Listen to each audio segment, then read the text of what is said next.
Hello, this is Dustin Adams, and I'm going to tell you my perspective or my new twisted perspective of the short story that we were assigned, Tell Them Not to Kill Me. And I'm going to twist this into the Colonel's perspective and call it a son's revenge because through the original Tell Them Not to Kill Me,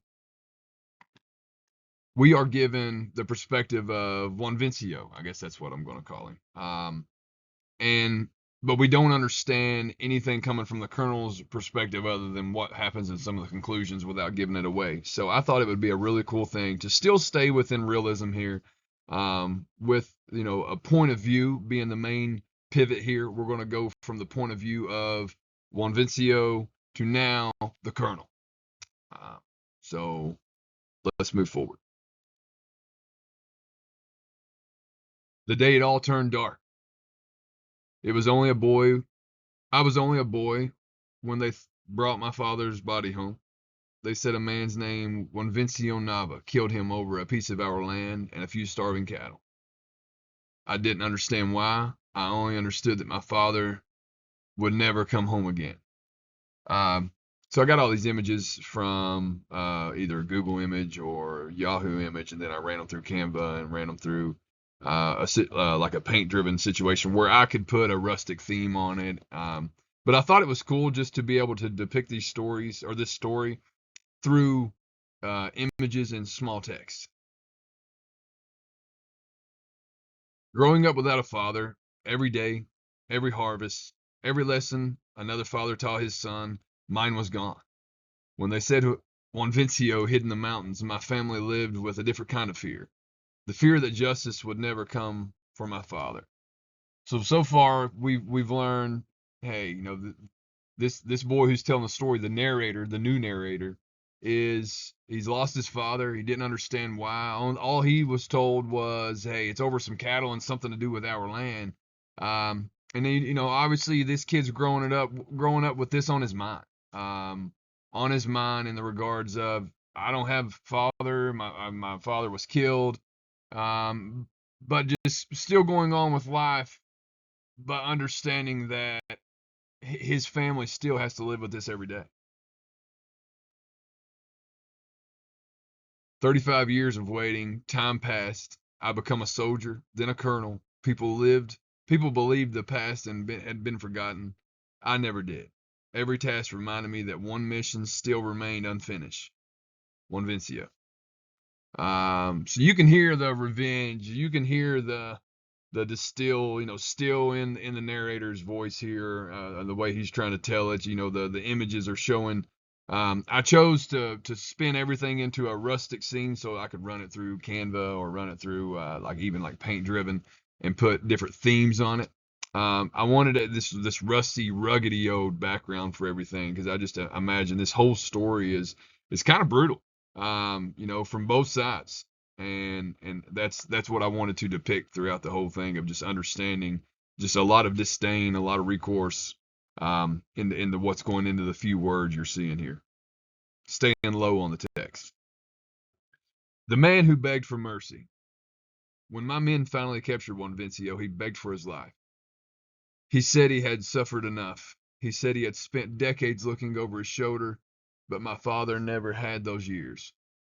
He was killed brutally with a cattle prod through his chest after warning Juan Vincio multiple times about breaking into our land to feed his cattle. So now this is the part of the story where you learn multiple things where it takes a big turn. And this image is funny because I know the stuff in the background doesn't really fall in. This image that I found was it kind of looks almost biblical, but this we have a man begging for his life here, and that's exactly what's going on. Is when Vincio was captured after running for years and years and years and hiding, he was captured, but now he's trying to plead to the colonel, hey, I've suffered enough. I spent decades looking over my shoulder. Like I spent decades of not having a good life. But, the colonel's like, hey, my father didn't even have those years to do that. At least you had that. He was killed by you brutally with a cattle prod through the chest. We're not talking about a single gunshot or an accident. We're talking about a premeditated cattle prod, right through the chest. Keep in mind, after my father warned you multiple times, this is our land. Like, I understand your cattle was starving, and there's part of that I understand, but like, you broke into our fence multiple times. Justice or revenge? While tied to a post, while Vincio begged his son to come tell us not to kill him. But even his son knew there was no escaping this debt. I ordered the execution. The bullets ended one man's life. They did not end the pain. My father was still gone. Another son had lost his father. So, this is a brutal story. But here you are from the aspect of a son that grew up without a father, who went on to be a soldier, spent his whole life knowing that his father's killer was on the loose, and this was his way of peace. Um, but a point I want to spend just a second on there is in the beginning of it, when it says he asked Juan Vincio asked his son to go tell them, please don't kill me, from the original story, the original title, tell them not to kill me.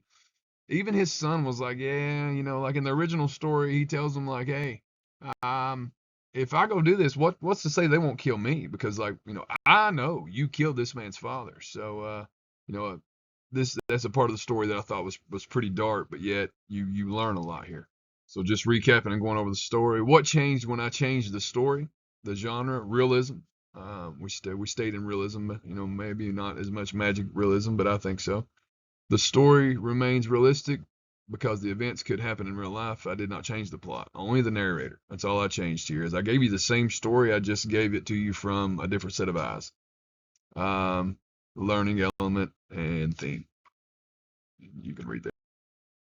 The one question remains. I thought this was cool to add this in here at the end. Was reading this from your point of view or from my point, reading my story, or if you go read the original story, in your eyes, was Juan Vincio the villain, or was it the Colonel, or was it just revenge itself the real enemy? Like, whose side do you take? If you go read the tell them not to kill me, and then you come and you check out my little rendition, what do you think?